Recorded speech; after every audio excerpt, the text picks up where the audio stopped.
2005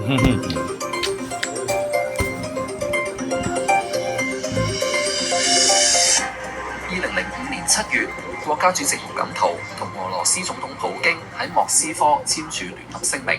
重溫當年報導。中俄兩國簽署咗一系列關於石油、天然氣同電力嘅合作文件，而兩國元首就發表中俄關於21世紀國際秩序嘅聯合聲明，提及聯合國改革，建立新嘅世界安全架構，消除發達國家同發展中國家嘅發展差距嘅問題。這一聲明對於深化兩國在國際領域的戰略協作，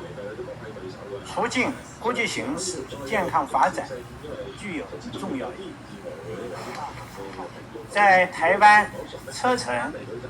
等涉及各自核心利益的重大問題相互支持，經貿合作繼續擴大和深化。較早前，胡錦濤同普京喺克里姆林宮舉行峰會。